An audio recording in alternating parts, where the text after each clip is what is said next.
Reading with your kids. Hey, so great to see you. Come on in. Hi, my name is Jedley, and this is the Reading with Your Kids podcast. We're coming to you from the beautiful neighborhood of Reedville in the southwest corner of Boston, Massachusetts. We are so grateful that you're joining us in our mission to help families grow closer through reading.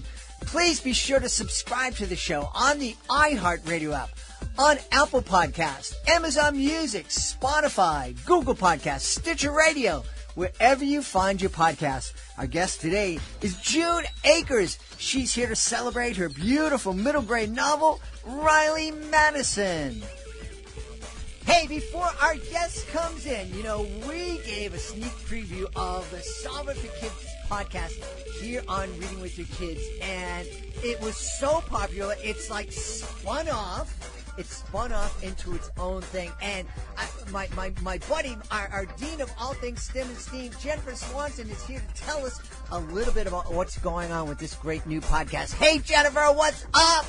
Hi, Jed. Oh, I am so excited about our new podcast. We've been getting some great reviews.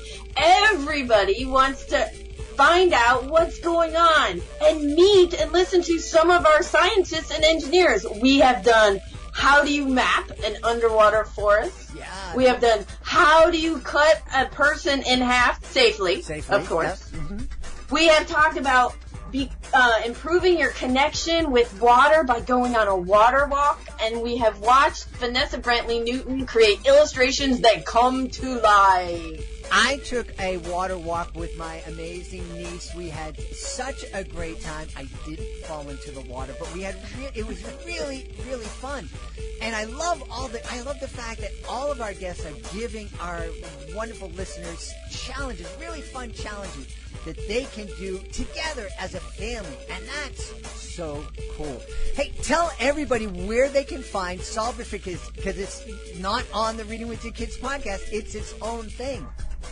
So please, if you want to keep listening, go over to iTunes and Apple Podcasts and subscribe. And you can download all 4 of the first episodes that we have, plus listen to all the new ones we have coming out. You can also find on Stitcher Radio and, of course, through our website, solveitforkids.com. Jennifer, thanks so much. Thanks for letting me be part of this awesome podcast.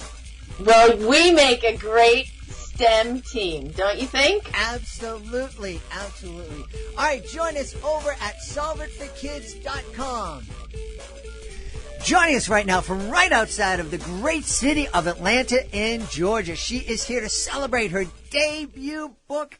It's called Riley Madison. Please welcome to the show, June Akers. June, welcome to the podcast. Thank you so much for having me.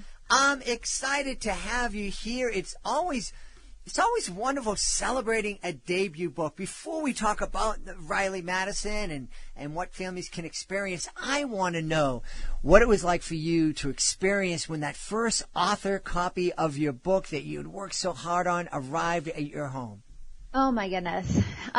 It was just, a lot of people refer to writing your first book. It's like your first baby a little bit because it's a lot of work and it takes, sometimes well over those 9 months. But man, it wasn't quite as wonderful as holding my first baby. But man, it was a really, really just awesome feeling to have all that hard work and have it in a book and be so excited to be, now I can start sharing it with everyone. And it was a great feeling.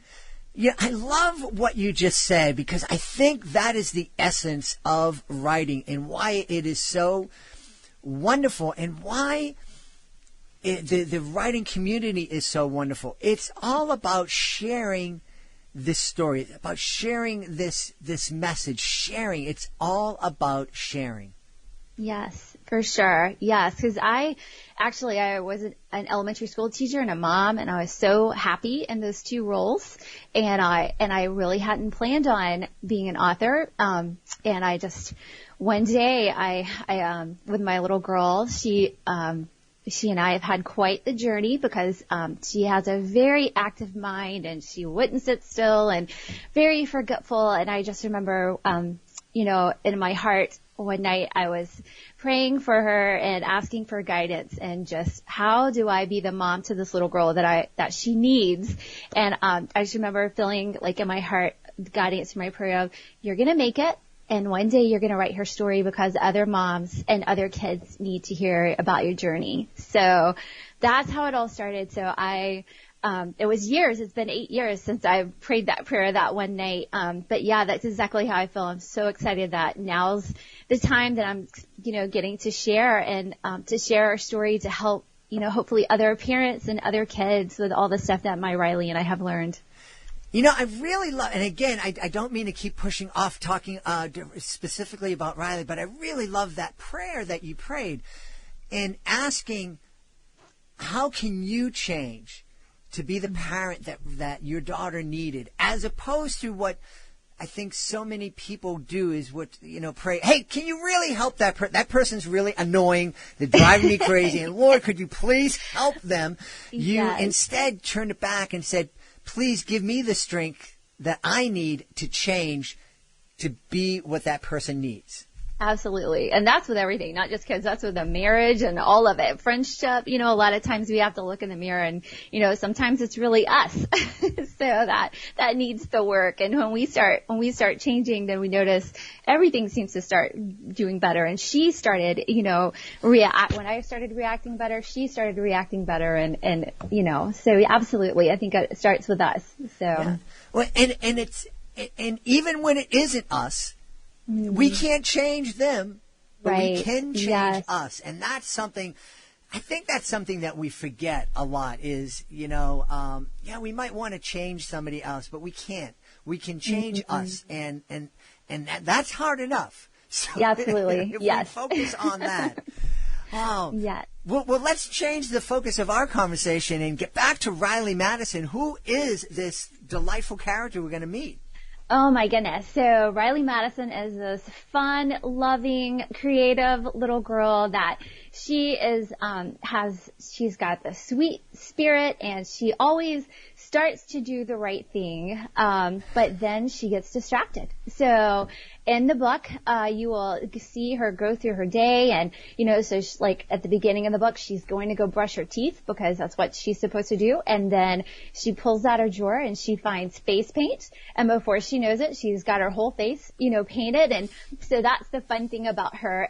And I think she's relatable to so many kids because that's what you find in children.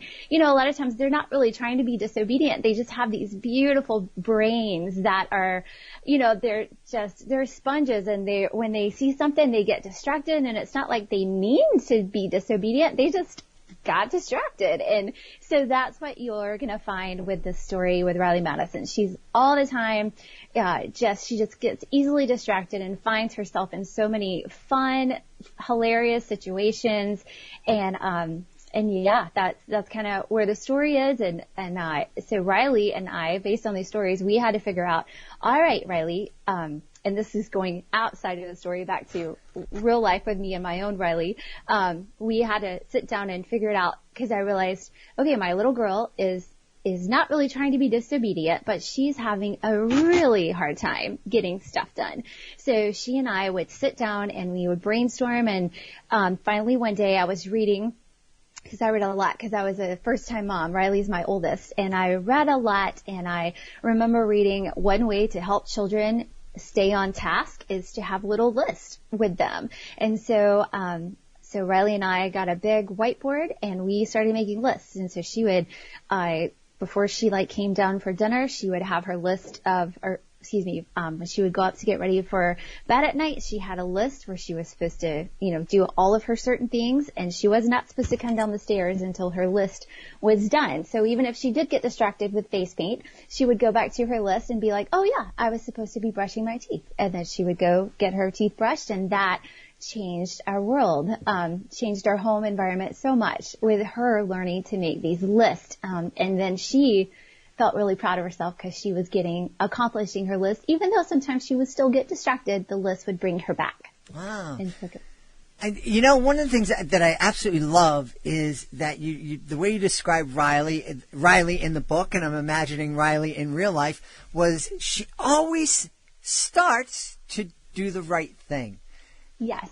And I think that's really important for us as parents, because my son, who is an amazing young man right now and just celebrating today his second wedding anniversary. Oh, wow. That's awesome. And it really is. And he was one of those kids who had a lot of extra energy and was easily distracted and easily and when he found something that he loved, would laser in on it to the exclusion of everything else. And I know I am describing almost everybody's child, or at least one of everybody's child.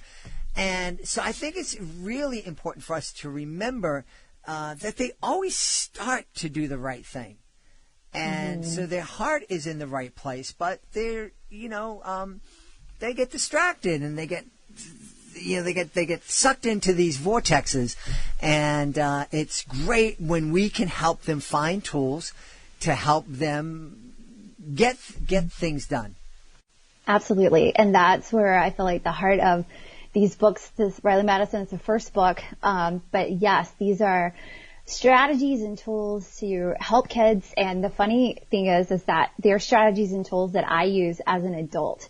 And so, another friend and I were talking, and she's a media specialist, and she goes, I love these books because if these kids learn these lessons at such a young age, that's going to help them move on into adulthood and have them ready for, like, even when they transition into, like, I was a middle school teacher. I taught elementary and middle school. And when you see these little people come from elementary school into middle school, it's a hard transition because it's a lot, very overwhelming. They have lockers. They have, 7 or 8 teachers now. And it's just really overwhelming. And you can tell the kids that seem to thrive are the ones who have found tools. They're great at writing things down. And, we have agenda books where I taught, we teach the kids, write down the stuff that you need to know. And those kids that use those strategies and brought them with them into middle school and used them without a parent or teacher reminding them, man, those kids, they were very successful. That brings up a point. And it is, there's a lot of our kids, whether you want to say that they have extra energy or ADHD or whatever it is you want to put a label on it, they're also being thrown into these situations and they're not necessarily prepared for it. You just mentioned that with a lot of kids, they go from an elementary school, where they're being loved and they're not being physically hugged, but basically they're in one classroom for the most part, and they might go to art, or the art teacher might come into the classroom, and they don't have lockers necessarily, and they're not moving from class to class, and they don't have these big schedules, and if the teacher, they have pretty much the same teacher all day long, and if the teacher doesn't get to something in the 9 o'clock hour, well, she can get to it at the 1 o'clock hour later on and remind kids and whatnot. And they go from this to that middle school environment, which can be a jungle. In addition to all the moving pieces, now we have hormones, we have attitudes, and they do that without a lot of training and instruction. Yes, they do. So maybe it's not the problem with the kid. Maybe it's the situations we're throwing them into. Absolutely. I think you're onto something. I think that is definitely on us as teachers, on us as parents, that our job is to set our children up for success. And I think a lot of times we're missing that, whether it's due to, us, even as parents, we're overwhelmed with work and with, all the stuff that we're trying to keep up with. And, parenting is hard, and going back, being a teacher, that's tough too. You have all the curriculum you're trying to do. And then, there's so much more to just teaching curriculum. Like, you really do teach kids so much more than just math and science and, trying to teach them, study habits and, just good skills and tools to just help them in life. I mean, that's our job as parents and teachers is setting them up. And so I definitely think you're onto something. We need to, be looking at ourselves. So and I looked at, my husband and I look at stuff, well, how do we stay organized? Because we have a lot on our plate, and we even let our kids listen in to, okay, here's our calendar, here's how me and daddy try to keep stuff together. And, so by letting them kind of look, I think that's important to get them ready, because someday I want to be a grandmother, someday, and I want to parent in a way where I want them to, see what we're doing where they can parent that, well as well, and create a good legacy. Yeah. And, some people might be out there listening to this going, wow, what a great idea. What a revelation.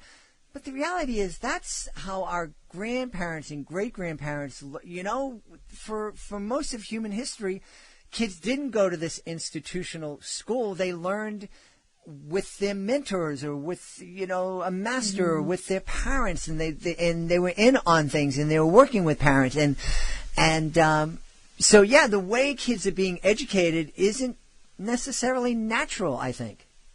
I would definitely agree with you. And I will, just tell you, we have struggled finding the time to parent the way that we want to. And so my husband and I, one of our words is intentional. What are we going to be intentional about? What is important to us with raising our children, raising our family? And so whatever we are intentional about and we both get on the same page, it usually, it happens if we're consistent, with it. So I think that sometimes you got to sit down and say, okay, what's important? What am I going to be intentional about? And I'm going to get it done. Yeah. So make the list. Yes. Well, you're right. And every successful business person, I'm sure has a list, or they have an assistant who creates lists for them and keeps them on task. And so, and this is wonderful. We talk about how important it is for parents to read with their kids and all the different skills that they learn when they're reading with their babies, and helping them learn the sounds and words and what letters are and vocabulary and empathy. But Riley Madison sounds absolutely like a book that we want to co-read with our kids and then sit down and talk about. And maybe if there's a parent out there who's like me, learn some of those skills that they can apply to their own life. Absolutely. That's funny that you say that, because my neighbor read it, and he was so funny. He's like, and he'll even say, I am ADHD. I've been that way since I was 6. He goes, I needed this book. So, but it's really funny here, parents say that. I loved reading your book as well. It just reminded me, that I need to make those lists and even model it to my children. So, absolutely. Speaking about your children, I'm wondering, how does Riley feel being the star of this book? Does she appreciate the fact that all her business is out there? That's funny. When I first told her, she was probably about 7 years old when I said, you know what? I think I'm supposed to write a story about you. And at first she was excited, because she is a bookworm. Like she's the kid that I have to ground her from books, because she gets into books and then she has no idea what's going on around her. And she's, I get it, because I'm the same way. I love to read. But she was excited, and then she thought about it, and she was like, wait, Mom, what are you going to put in those books? But the fun, I have to remind people, she is the inspiration. Mm-hmm. The character really isn't my daughter, but the character is inspired by my sweet daughter. And a lot of the stories, they're not true, but they have been inspired by stuff that she has done, so mm-hmm. She makes it easy to write the book, because I've got so many, notes about her. So just like Law and Order, it starts off with that disclaimer. This is based on some things that might have happened, but we're not Absolutely. sure. But we're not referring to anybody real. Absolutely, yes. Awesome. And now you implied that this is the first in a series of Riley Madison books. Absolutely. Yeah. So my next one is coming out this summer, and it's funny that you were telling me about the magic tricks, and you love doing magic, because Riley does as well. And at summer camp. So the next book is going to be Riley Goes to Summer Camp. And in the summer camp talent show, she will be doing her magic trick, which is going to be a world of shenanigans happening during that show.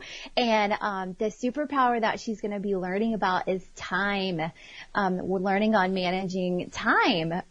So that's the next superpower. So, and I'm having so much fun writing about camp because I love camp. I grew up going to camp, and anyways, so I'm having so much fun writing the story, and so I hope that kids are gonna love it and parents will love it, and it'd be another great tool or strategy to help kids be successful, in life. Yeah. So it sounds like you've caught the writing bug. That this is something that is bringing you a lot of joy and that you're committed to. Absolutely. Well, I feel like it's my calling. I didn't really plan on this, but now that I've started, I've had so much fun just sitting down in front of my computer, and before I write, I'm like, all right, God, you told me to write these stories, so give me the story that kids need, because I feel like these books are to help families and to help little kids. Because, like I said, Riley, I watched my daughter struggle, and I struggled as a mom, and I would have loved for my Riley to have had a book like this.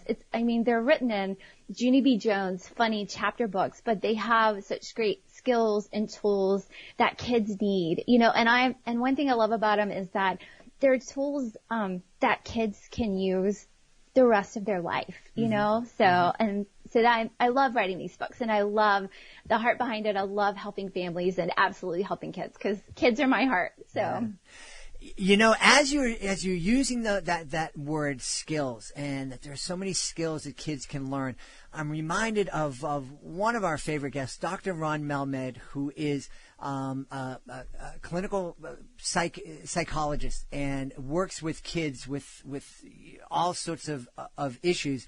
And one of his big mantras is skills before pills. And if you're a family out there and you're dealing with a kid who has that extra energy that teachers are looking to throw into a category, and suggesting that you talk to the pediatrician, and you got to get them on this medication, and really it's going to help them. And before you go that route, and there are a lot of families that kids that need it, and it works for them, and it's wonderful, and it changes their life. But before you go that route, there are some other skills that you can learn. And it sounds like a lot of those skills can be found in Riley Madison. I sure hope so. They definitely have worked for us, and I'll just full transparency. Riley, my daughter Riley, did become diagnosed with ADHD, which is one reason why she, struggled so much. But then struggles so much with her attention span. But being an elementary school teacher, I realized, it's not just kids that have ADHD. All little kids struggle. Like all of that, even adults. Like we have too much on our mind, and we even find ourselves, losing track. Wait, what was I supposed to do? And so yes. And so what that doctor said is so true. Riley, that's one reason why I got into books and read all that I could, because we really wanted to do anything but medicine, and we weren't against medicine, but we did all this, I learned as much as I could to try to help her get structured and have the environment that helped her little brain kind of be able to focus without using medicine, and it really worked well for us. So absolutely, definitely developing those skills and tools, whether you have whether they're considered ADHD or hyperactive or not, these are just great tools for anyone. Mm-hmm. Absolutely. Hey, where can folks go to learn more about June Akers and more about Riley Madison? Absolutely. You can visit my website, juneakers.com. JUNEAKERS.com, and you can read our story, and you can even purchase books there. And my books are available anywhere. Any bookstore has access to my books in Amazon, but definitely can check us out and learn more about me and Riley on our website. Yeah, and as June said, Amazon has been great. They're providing so many opportunities for authors, for families, especially in this time of pandemic. But there's a lot of indie bookstores out there that are struggling. And if you know one, and let's be honest, the chances are your little indie bookshop doesn't have Riley Madison on the shelf at this moment. But if you make a phone call, you say, hey, I heard this. I was listening to the Reading with Your Kids podcast, and please say that. Let them know about us. But I was listening to Reading with Your Kids podcast. This beautiful woman was on talking about, her name is June Akers, and she has this book, Riley Madison. You probably don't have it. Could you order it, please, and let me know when it comes in? It'll be there in 2 or 3 days, and you'll be supporting a local independent bookstore.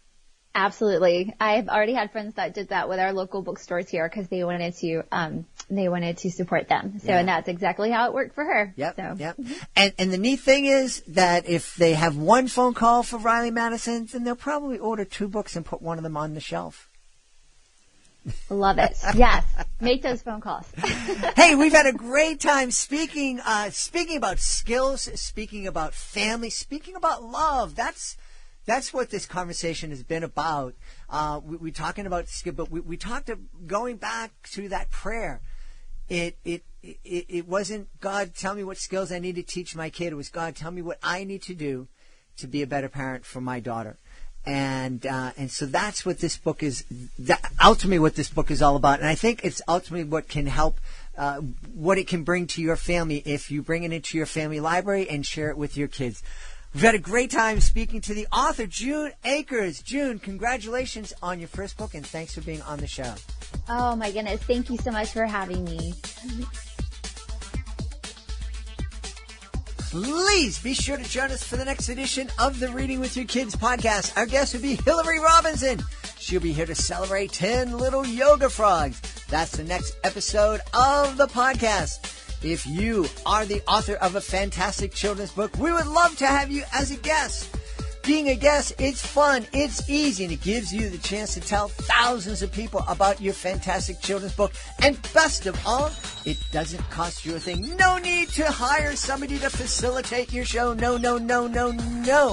All you need to do is to go to our website, readingwithyourkids.com, click on the Authors Click Here button at the top of the page, scroll on down to where it says Be a Guest. You can also check out our Certified Great Read program. That's a wonderful program that's helped so many authors give their book the boost it needs to stand out from the crowd of books that are published every single month. Check it all out at readingwithyourkids.com. Want to thank the folks who made today's show so wonderful. Of course, want to start by thanking our guest, June Akers. Be sure to check out Riley Madison. Also want to thank my team, Alejandra Doherty, Fatima Khan. Want to thank our amazing interns, Alexia Brown, Hannah Pat Opoyski. I want to thank my beautiful wife for all the support she gives me. I want to thank Augie the doggy for having my back here in the studio. Most of all, I want to thank you. Thank you so much for taking the time to join us today. And as always, thank you so very much for taking the time to make the world a better place by reading with your kids. I'll be looking for you in the next edition of the Reading with Your Kids podcast.